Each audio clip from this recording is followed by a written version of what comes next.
하나님 말씀 받겠습니다. 고린도 후서 12장 7절로 10절 말씀까지 함께 받도록 하겠습니다. 제 성경으로 신약성경 298쪽에 있습니다. 하나님 말씀 신약성경 고린도후서 12장 7절로 10절 말씀까지 우리 한 목소리로 함께 받습니다. 여러 계시를 받은 것이 지극히 크므로 너무 자만하지 않게 하시려고 내 육체의 가시 곧 사탄의 사자를 주셨으니 이는 나를 쳐서 너무 자만하지 않게 하려 하심이라. 이것이 내게서 떠나가게 하기 위하여 내가 3번 주께 간구하였더니 나에게 이르시기를 내 은혜가 내게 족하도다. 이는 내 능력이 약한 데서 온전하여 짐이라 하신지라. 그러므로 도리어 크게 기뻐함으로 나의 여러 약한 것들에 대하여 자랑하리니 이는 그리스도의 능력이 내게 머물게 하려 함이라. 그러므로 내가 그리스도를 위하여 약한 것들과 능욕과 궁핍과 박해와 권고를 기뻐하노니 이는 내가 약한 그때에 강함이라. 아멘. 이 시간 호산나 찬양대가 하나님께 찬양 드리신 후에 담임 목사님 나오셔서 최고의 나 시리즈 11번째로 그대의 약함으로 최고의 당신을 만들라라는 제목으로 생명의 말씀 주시겠습니다.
할렐루야.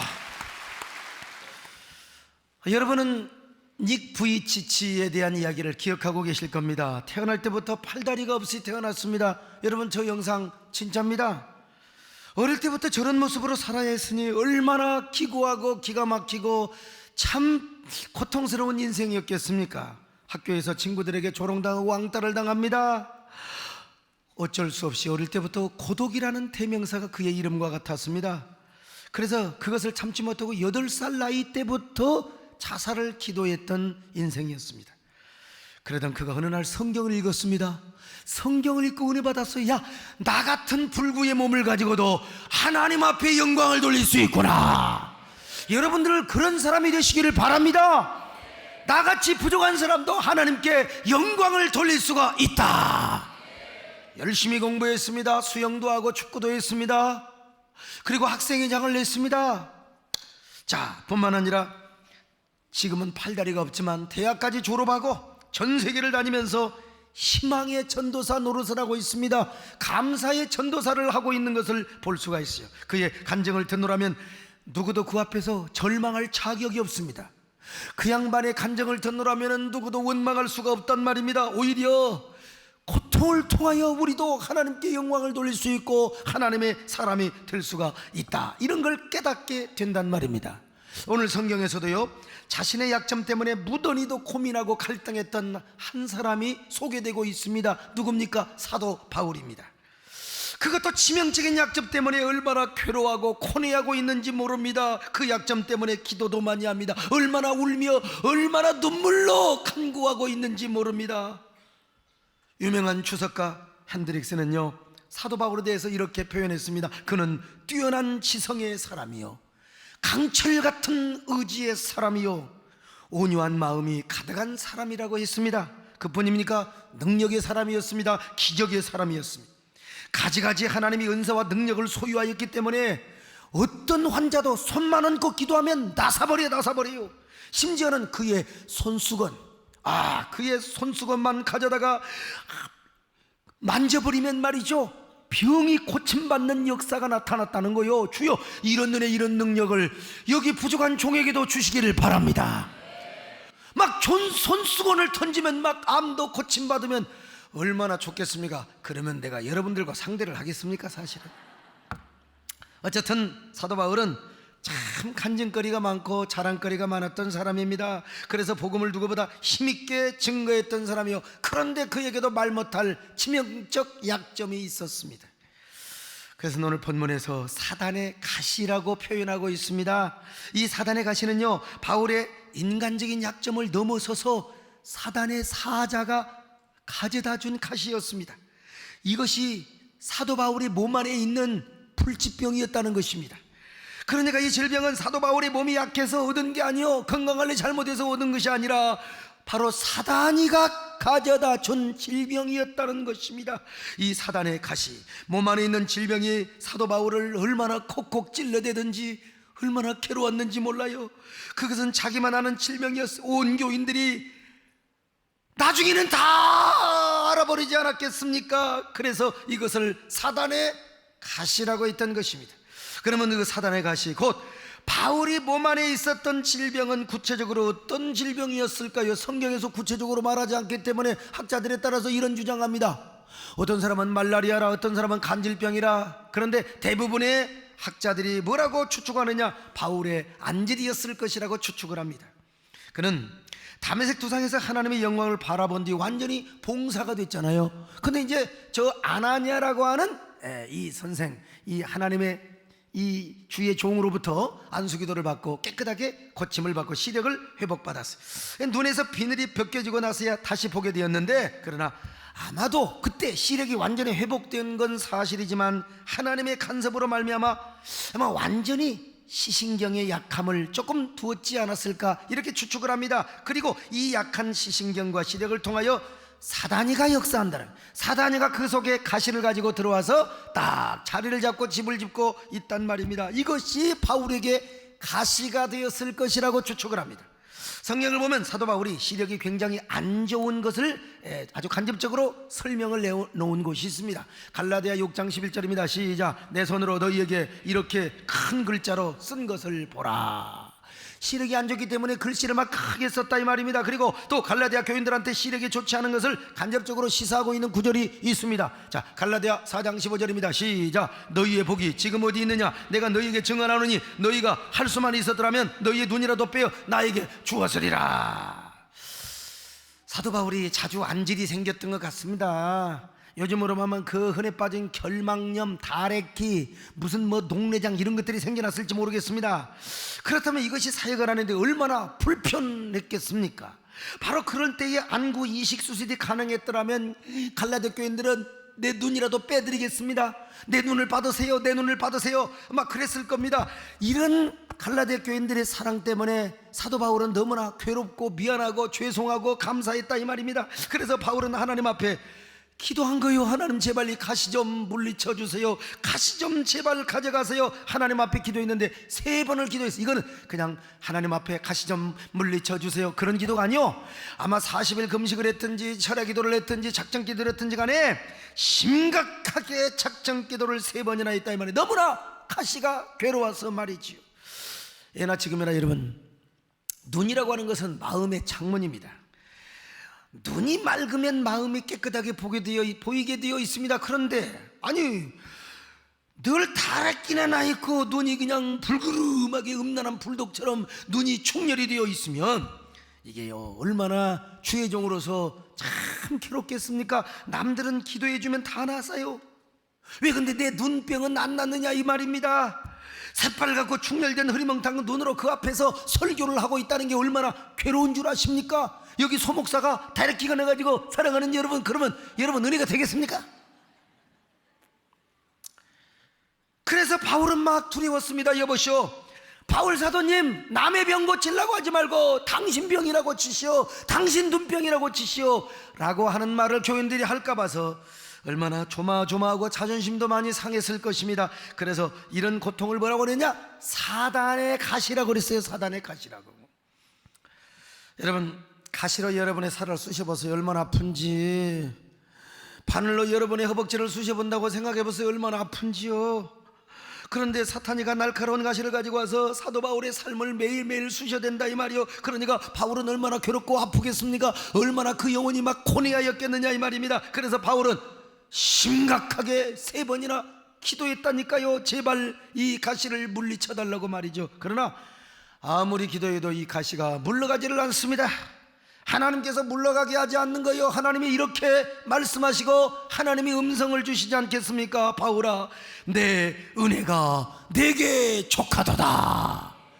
내 은혜가 내게 족하도다. 하나님의 말씀인죠. 가시도 은혜다, 가시도 은혜다, 가시도 은혜다. 아니 심지어 사탄이 가져온 가시도 내게는 은혜다, 내게는 은혜다. 내 은혜가 내게 족하도다. 여러분, 도대체 이 가시가 왜 은혜라고 하는 것입니까? 무엇 때문에 이 사탄의 가시를 촉한 은혜라고 말씀하는 것입니까? 오직 한 가지 이유 때문입니다. 뭐냐? 바로 하나님의 은혜는 바울이 약해질 때 강하게 임한 이유 하나, 그 때문이었습니다. 하나님의 능력은 오히려 사도 바울이 약하고 연약할 때 더 강력하게 임했다는 사실입니다. 자, 오늘 9절의 말씀을 같이 봅니다. 시작. 내 능력이 약한 데서 온전하여 지매니라. 여러분, 하나님의 능력은 약할 때 강하게 임한 줄로 믿습니다. 약할 때 온전하게 임한 줄로 믿습니다. 이 사도 바울은 원래 약한 사람이 아닙니다. 강한 사람입니다. 온전한 사람입니다. 아니, 강하다 못해 교만하고 뻑이고 오만할 정도로 굉장히 강력한 사람이었습니다. 그렇게 자신의 신념이 강하고 의지가 분명하기 때문에 서대만을 돌로 쳐 죽인 거요. 저 다메섹에 있는 성도들을 잡아다가 집어쳐놓고 전부 다 정말 그들을 죽이려고, 그러니 얼마나 강했던 사람이냐 이 말이요. 집안 좋지요, 공부 많이 했지요, 또 명성이 있었지요. 그는 안 갖춘 것이 없었다 이 말이에요. 또한 그는 사도가 되어서 얼마나 능력이 충만했습니까? 가지가지 은사를 가지고 있어가지고 얼마나 많은 환자들을 고쳤는지 몰라요. 그러니 자기에게는 어떤 제자보다도 받은 계시가 너무 많은 겁니다. 또 환상도 많이 봤지요, 계시도 많이 봤지요. 그러니까 수많은 사람 앞에서 영웅이 되고 또 교만할 수밖에 없었습니다. 그러므로 바울의 성격과 기질상 여러분, 교만 안 하는 것이 기적입니다. 절대로 바울의 성격으로 보아서요 어디를 가든지 잘난 체합니다. 어디 가서 못난 체하는 사람이 아니요, 잘난 체하고 뻑이고 스타 플레이 할 수 있는 사람이라 이 말입니다. 그래서 하나님은 사도 바울에게 일부러 가시를 주었다는 건, 어떤 가시? 사탄의 가시, 아카시아 가시가 아니라 사탄의 가시를 주었다는 겁니다. 왜냐하면 교만해 가지고는 하나님을 섬길 수가 없어요. 교만해 가지고는 진실한 사명자가 될 수가 없습니다. 그래서 사도 바울에게 겸손하고 온유하고 아주 낮아지는 정말로 성숙한 사명자가 되도록 하기 위하여 가시를 지었다 이 말이에요. 우리 여러분, 우리 하나님이 제일 싫어하는 게 뭔 줄 아세요? 교만입니다. 교만입니다. 그래서 하나님은 교만한 자를 대적하시고 겸손한 자에게 은혜를 베푸느니라. 사울왕이 망한 이유는 뭐요? 교만과 불순종 때문이요. 여러분, 교만하지 마시기를 바랍니다. 순종하시기를 바랍니다. 다윗이가 왜 복을 받았습니까? 언제나 하나님을 왕으로 모셨어요. 순종하고 겸손하고 온유한 사람이었습니다. 왜 하나님이 교만을 싫어하는 줄 아세요? 교만하면 하나님 의지하지 않아요. 내 똑똑함과 잘남으로 얼마든지 살 수 있다고 생각해요. 하나님 없이도 능히 살아갈 수 있다고 그러더니 결국 나 자신이 우상이 될 수가 있는 것입니다. 이런 사람이 하나님과 무슨 관계된 삶을 살 수가 있겠습니까? 스스로 하나님 앞에 버림을 받게 되어 있어요. 스스로 교만했어요.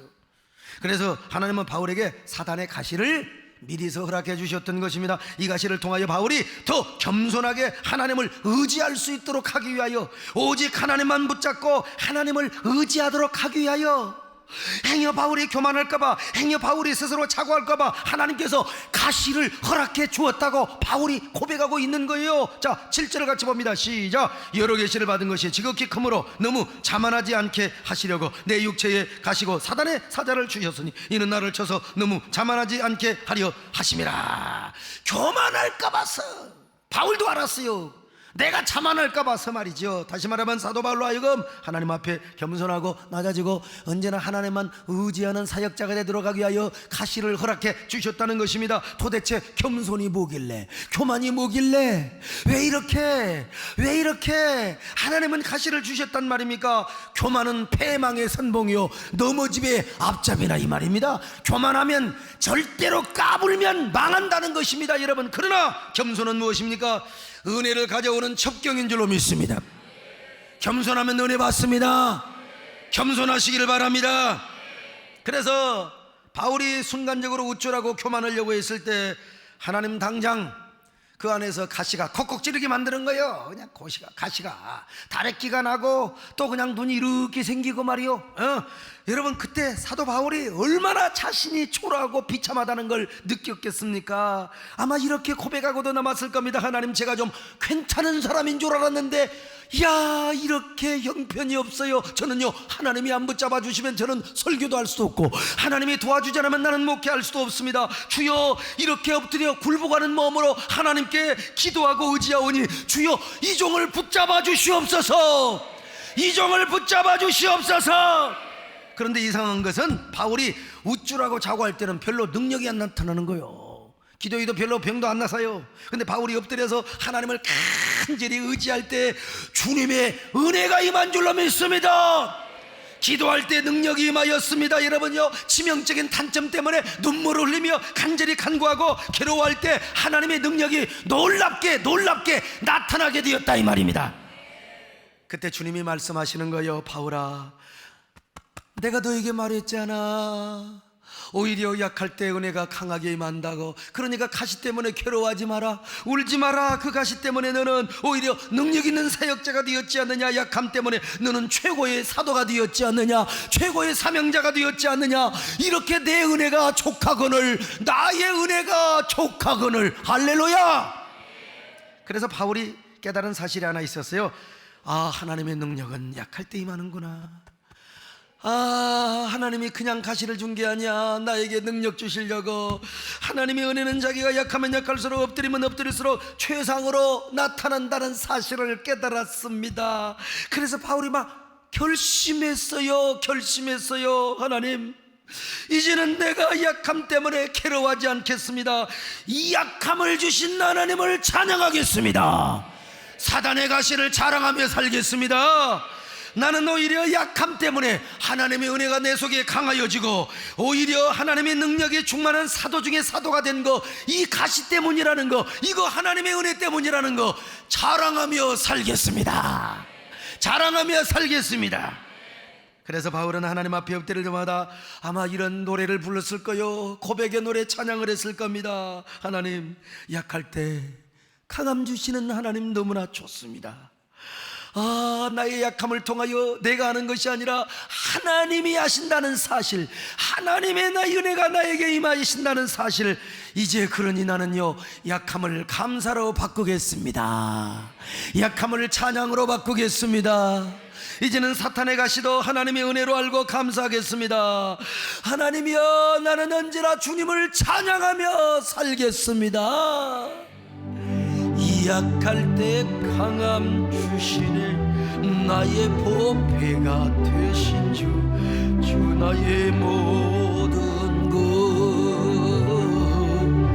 주 안에 있는 보물을 나는 포기할 수 없네, 주 나의 모든 것. 예수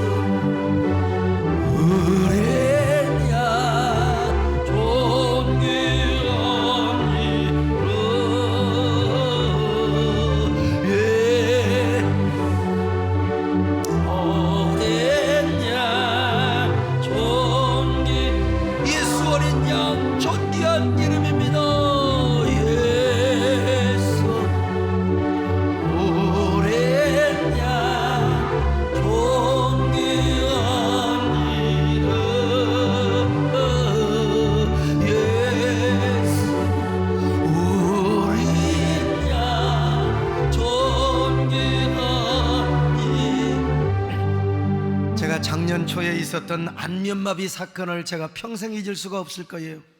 안면마비 사건, 의학적으로 볼 때는 제가 너무 목회를 무리하게 해서, 너무 건강을 안 돌봐서 아마 일어난 질병이라고 이야기할 수 있어요. 여러분, 연말이 얼마나 바빴는지 몰라요.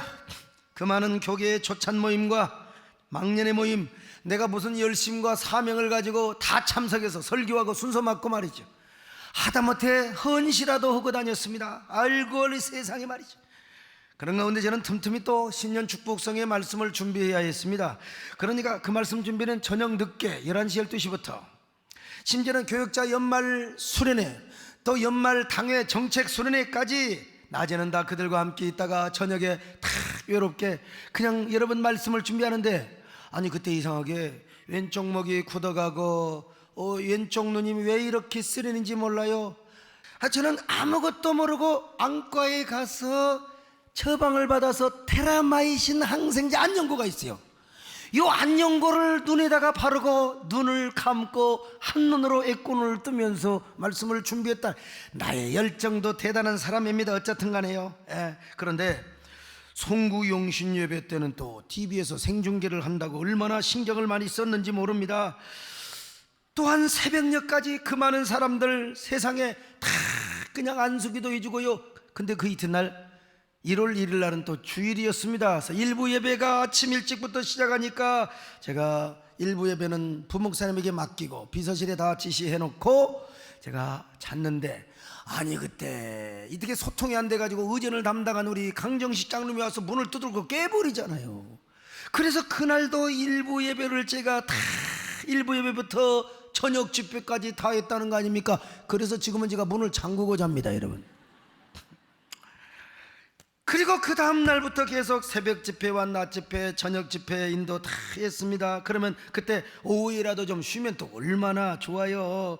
성도들이 막 헌금 준비해 놓고요, 신년 축복 대신방을 받는다고 기다리는 거예요. 그래서 저는 성도들에게 막 축복 기도해 주는 즐거움이요, 가사 막 그냥 은혜 끼치는 즐거움이요, 거기에다가 교회 재정을 연초부터 풍성하게 확보를 한다는 그런 재미로 저녁까지 피곤한 줄 모르고 줄줄이 막 신방을 했습니다.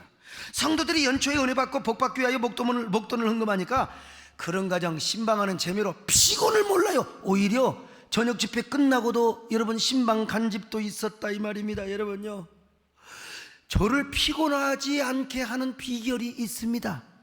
말 안 해도 알죠?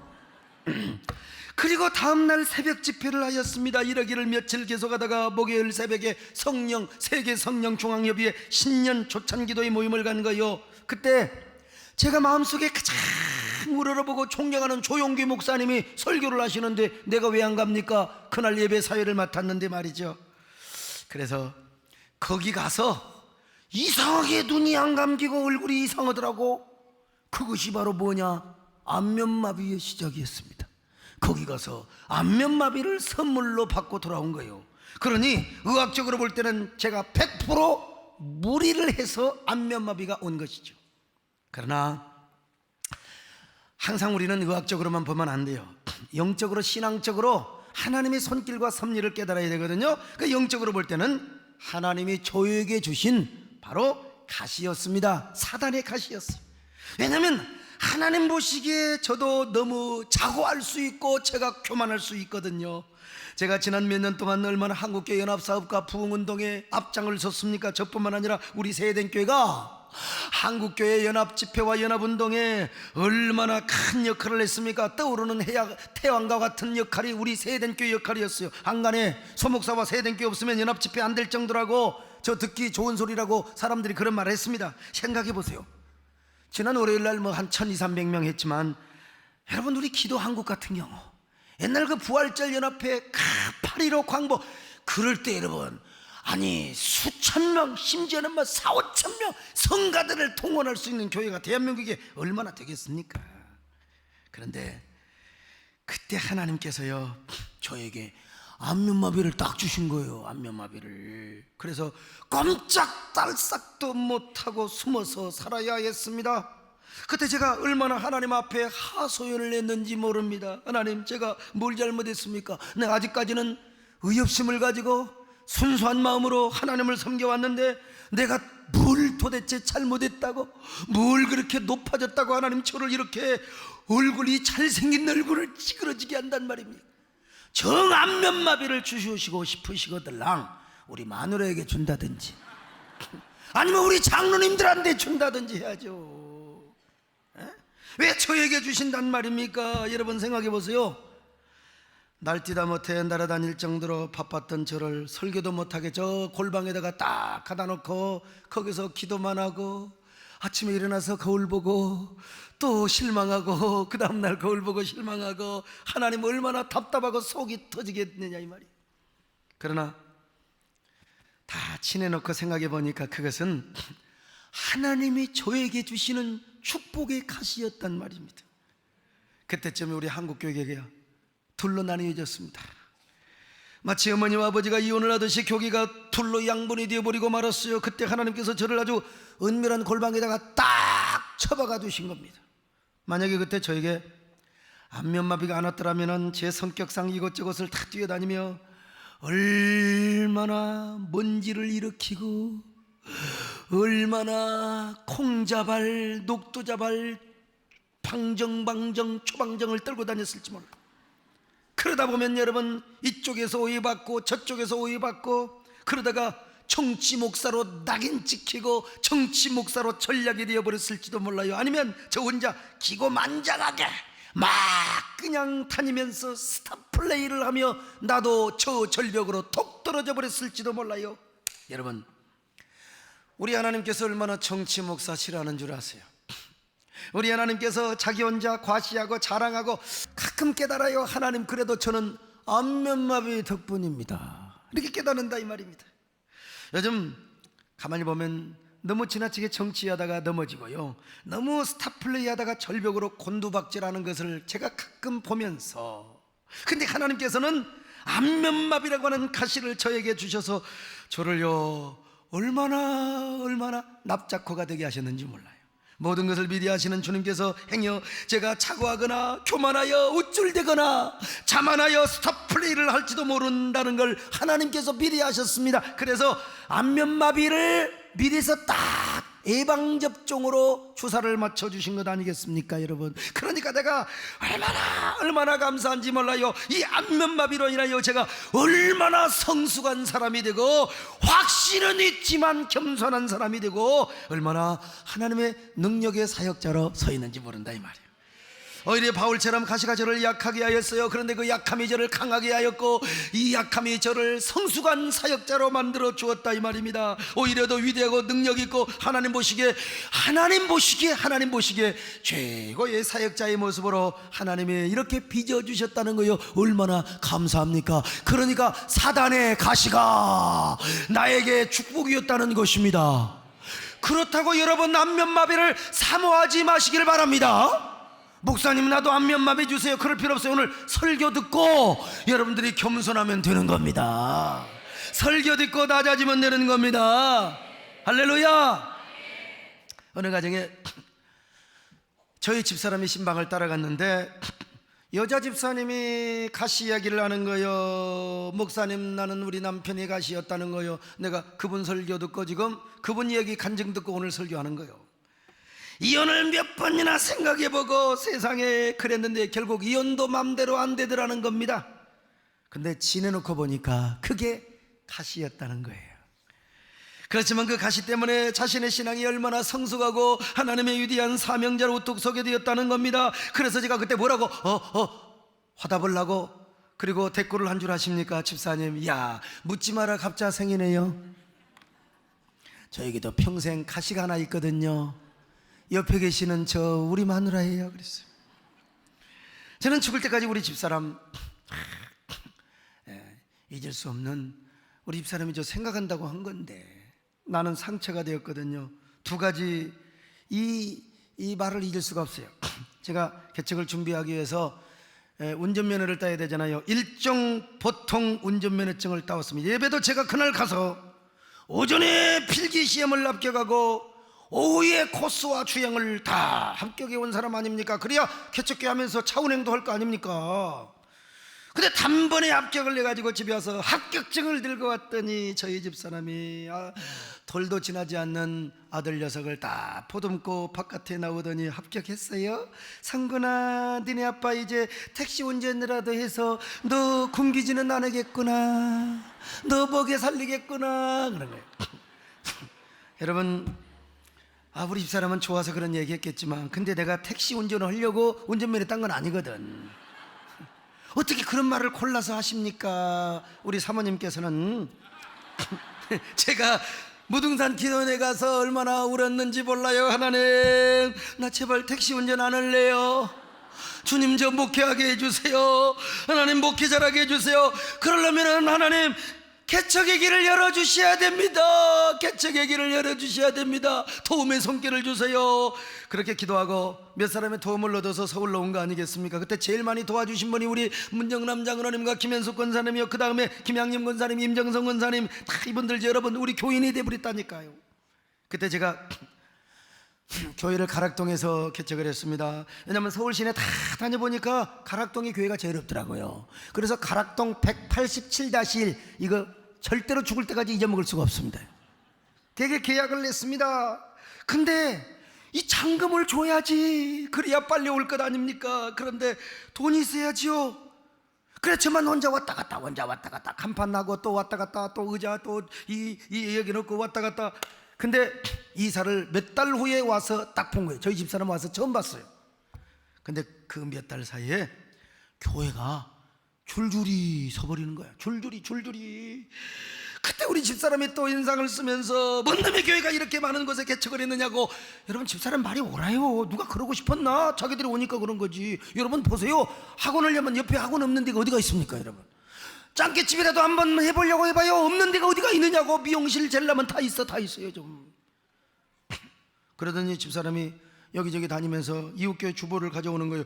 그 주보에 목사님들의 그 화려한 이력 스펙이 기록되어 있는데 바로 옆에 건물 사이도 아니요, 바로 옆에 2-3m 차이 나는 그 건물에 목사님이 연세대학교를 나오셨어요. 참 연세대학교 훌륭한 대학입니다 여러분.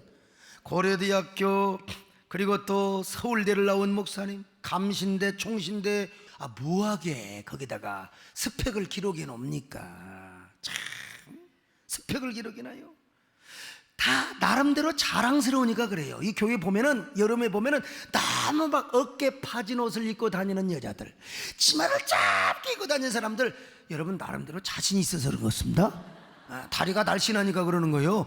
날씬해도 집에서 자랑하시고 교회 올 때는 좀 두꺼운 옷을 입고 오시기를 바랍니다. 긴 옷을요. 근데 저는 스펙이 있나요? 오히려 제 학력과 양력을 쓰면 교인들이 올려다가도 안 온다니까. 제가 그때 당시 십체방신학교를 나왔기 때문에, 게다가 저는요 목사 안수도 못 받아 전도사예요, 전도사. 그러니까 저는 뭐라고 주보에다 써놨냐면 양력을 쓰지 못한 대신에 사랑하며 섬기는 교회. 성도를 생명처럼 사랑하는 목자가 있는 교회에 내가 이렇게 써놨다니까. 그때 집사람이 저에게 이렇게 말하는 겁니다. 전도사님, 차라리 내려갑시다. 당신은 서울 목사 수준이 아니란께. 내가 아무리 봐도 당신은 지방 목사 수준이란 말이요. 그러니 지방으로 내려가요. 내가 이런 얘기를 한다고 하니까 우리 집사람이 어제 뭐라고 한 줄 아세요? 꼭 그런 얘기를 해야 되겠느냐고. 나는 그런 말은 기억도 안 난다고. 그래서 너 자신을 속이지 말라 그랬어.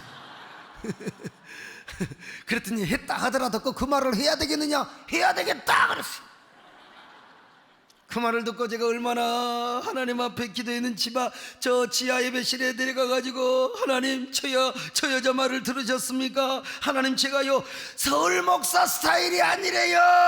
지방 목사 수준이래요. 하나님 제발 도와주세요. 우리 마누라 쪽팔리게 하기 위해서라도 하나님 저를 도와주세요. 하나님 저 목회에 성공하게 해주세요. 그때 하나님께서 저에게 뭐라고 가만히 기억을 더듬으면 뭐라고 감동해 주셨느냐? 사랑하는 정아, 네 마누라 말이 전혀 틀린 말은 아니다. 사실 네가 얼마나 지방 목사 스타일이냐. 그러나 내가 그런 너에게도 은혜를 줄 것이다. 할렐루야. 아멘입니까? 아니 여러분도 별 볼 일 없어. 여러분도 지방 사람이에요. 서울 사람 아니라 지금 수도권에 있는 사람 아닙니까? 저는 이 사건을 잊을 수가 없어요. 그래도 내가 너에게 은혜를 줄 것이다. 은혜를 줄 것이다. 할렐루야. 저는 우리 집사람과 성격도 많이 달라요. 거기다가 체질도 다릅니다. 제가 에어컨 키면 집사람은 히터를 틀어야 되거든요. 또 집사람은 짜게 먹고 저는 또 이렇게 싱겁게 먹고 하다 보니까 저도 이제 요즘 작게 먹게 되었습니다만은 저는 성격이 낙관적이고 외향적인데 우리 집사람은 내향적이고 계산적이고 때로는 우울한 여자란 말입니다. 그러니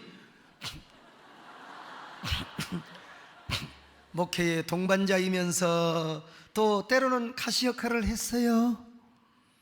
그 가시 때문에 제가 참 힘든 일도 있었어요.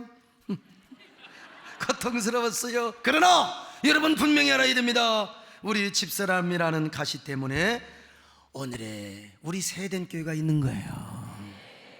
오늘의 소목사가 있었다니까요. 만약에 저희 집사람이요 애교가 만점짜리야, 난 너무 예뻐요, 이런 여자라고 하면 내가 곤란하죠. 저도 단순 무식한 사람이거든. 그래서 천사 같은 사람이 우리 마누라가 천사 같은 여자라면 내가 폭 빠져버려요. 그래서 목회 올인하지 않아요. 신방을 하면 다음에 간다 그래. 성도보다 가정이 최고야. 가정사역자들은 그렇게 말하거든. 하나님이 주신 목회 사명에 일사각오로 충성하지 못했을 것이란 말입니다, 여러분. 그러나 하나님이 주신 배정숙이라는 가시 때문에 제가 하나님을 더 의지했다 이 말입니다. 눈물로 기도했어요. 그리고 지금까지 사명이 생명이기에 사명의 눈물이기에 그러면서 여기까지 나왔다 이 말이요. 그래서 부족하지만 그 가시 때문에 오늘 이 귀한 축복, 내가 이룰 수 없는, 내가 누릴 수 없는 이 목회 은혜와 축복을 하나님이 허락해 준 것이 아닙니까? 할렐루야. 여러분, 우리 집사람이 훌륭한 사람입니다. 여러분, 나쁜 사람 아닙니다. 훌륭한 사람입니다. 나한테 가시였다는 것밖에. 하나님이 저한테 필요해서 그런 거지. 정군산 그죠? 여러분, 어떤 약점이 있습니까? 여러분에게 어떤 가시가 있습니까? 그 가시가 여러분의 삶을 고통스럽게 하고 있습니까? 여러분의 마음을 아프게 하고 있습니까? 그 가시가 여러분의 자녀입니까? 남편입니까? 아내입니까? 물질입니까? 가난입니까? 사업입니까? 직장입니까? 여러분 직장의 상사입니까? 그것 때문에 괴로워하며 울고 있나요? 그러나 여러분, 그것이 우리에게 기회라는 사실을 아시기를 바랍니다. 그것 때문에 하나님을 의지하고 그것 때문에 내가 하나님 앞에 낮아진다며 하나님은 여러분에게 온전한 은혜를 더 주실 것입니다. 강한 사람으로 축복하실 것입니다. 여러분의 놀라운 사명자로 꼽히게 하여 주실 것입니다. 원망하지 마세요. 기도하시기를 바랍니다. 하나님, 나는 당신 없이는 살아갈 수가 없습니다. 옛날에는요, 나 혼자 살 수 있다고 생각했는데 이제는 하나님이 없으면 못 살아요. 내 인생 붙들어 주시옵소서. 나의 마음을 붙들어 주시옵소서. 그럴 때 여러분의 약함은 강함으로 바뀌어지게 될 것입니다. 여러분이 가시는 여러분 자신을 참으로 향내나는 성숙한 꽃으로 피워지게 될 것입니다. 아름다운 꽃이요, 사명의 꽃이요, 사명의 열매로 맺어지게 될 것입니다. 여러분의 약함은 최고로 아름다운 성숙한 모습으로 하나님 앞에 여러분이 최고의 모습으로 빚어지게 될 것입니다. 이런 사람들이 부르는 노래가 있습니다. 이 진리를 경험한 자들이 고백하는 찬양이 있습니다. 오히려 약할 때 강함을 주시며 가난할 때 부자 되게 하시는 하나님의 능력 말입니다. 이 역설의 찬양이 오늘 우리의 노래가 되도록 하십시다. 거룩하신 하나님, 주께 감사드리세. 날 위해 이 땅에 오신 독생자 예수, 너의 맘과 뜻 다해 주를 사랑합니다. 날 위해 이 땅에 오신 독생자 예수,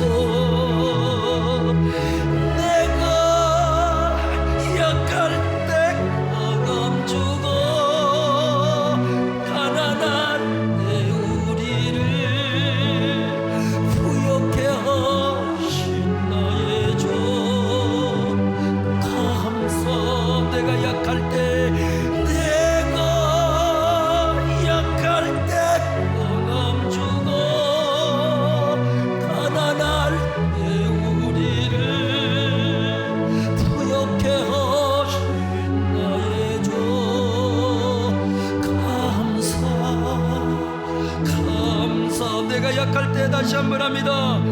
내가 약할 때 강함 주고 가난할 때 우리를 부욕해 하신 나의 주, 감사.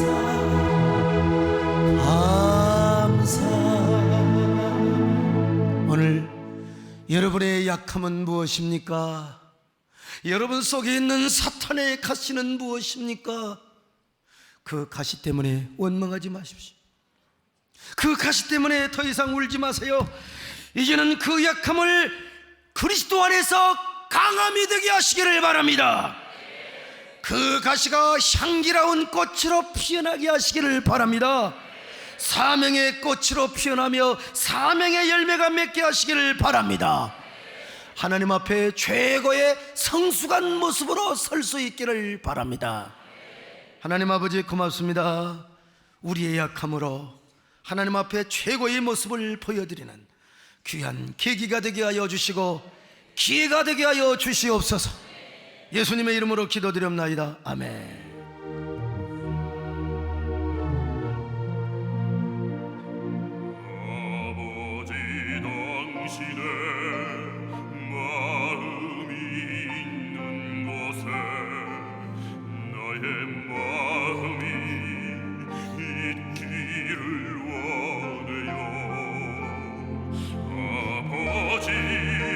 당신의 눈물이 고인 곳에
마음이 있기를 원해요.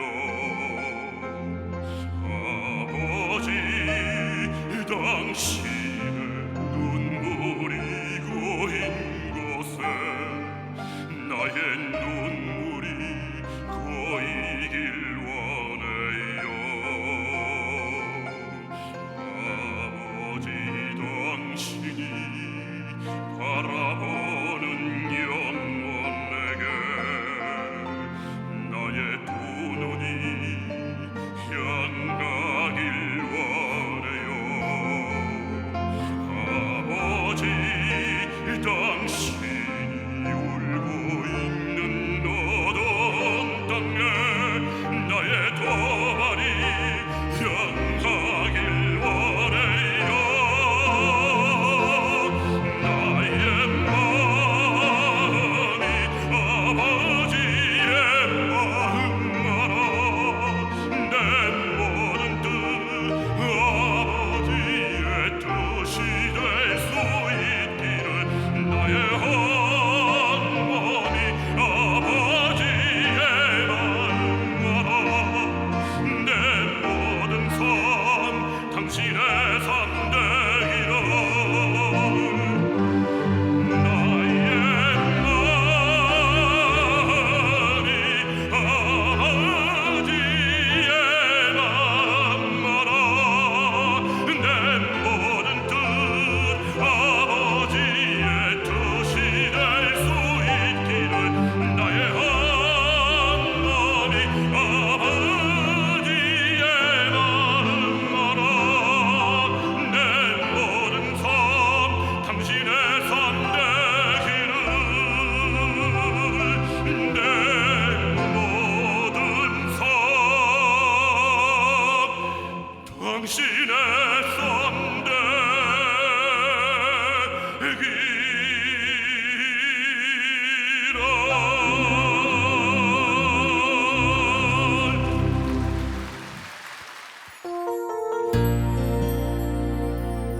Hello everyone. 大家好.皆さんはじめまして. 지난해 주님의 은혜 가운데 6개월간 스페인 교환학생을 다녀올 기회가 있었습니다. 그 6개월의 시간 동안 모든 환경을 붙잡아 주신 주님께서는 제게 통역팀을 섬길 수 있는 축복을 허락하셨습니다. 가장 감사한 것은 내 입술을 통해 담임 목사님의 말씀이 세계에 전달할 수 있다는 것입니다. 그래서 누군가가 나를 통해 하나님과 가까워지고 은혜를 받는다는 생각을 할 때마다 이것이 얼마나 복된 일이고 감격스러운 일인가를 느끼게 되었습니다. 그리고 담임 목사님의 말씀을 대언하는 것처럼 국가를 대변하는 일을 하리라는 꿈을 꾸게 되었습니다. 담임 목사님께서 꿈꾸는 통일 한국 시대를 이끌어가는 지도자가 되는 비전을 갖게 된 것입니다. 교회에서 여러 가지 사명을 맡으면서 시간에 쫓겨 제 자신을 위해 스펙을 쌓을 시간이 너무나도 부족했습니다. 그러나 담임 목사님의 스펙을 넘어 스토리를 만들라, 생명나무, 최고의 나 시리즈를 번역하고 통역하면서 지금 내가 드리는 헌신이 나의 스토리가 될 것이고 그것이 바로 생명나무를 택하는 삶임을 알게 되었습니다. 그리고 그 믿음을 가지고 열심히 봉사하고 교회를 섬겼습니다. 이러한 제게 하나님께서는 정부에서 주관하는 한미 대학생 문화 교류 사업인 웨스트에 지원할 기회를 주셨습니다. 다른 참가자들에 비해 모든 경험과 스펙이 부족했던 저였지만 세상이 말하는 스펙보다 나만의 스토리를 가질 수 있는 것이 중요하다고 생각하며 살아왔고 미국에서의 경험을 통해 나의 꿈에 한 발짝 다가갈 수 있는 스토리를 얻으려고 한다고 자신있게 저를 어필했습니다.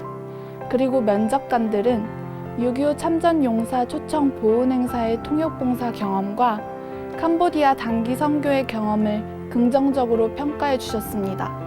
그 결과 저는 4월 말에 부푼 꿈을 안고 출국하게 되었습니다. 2년 전 6.25 참전용사에서 엘리베이터 걸로 봉사를 했습니다.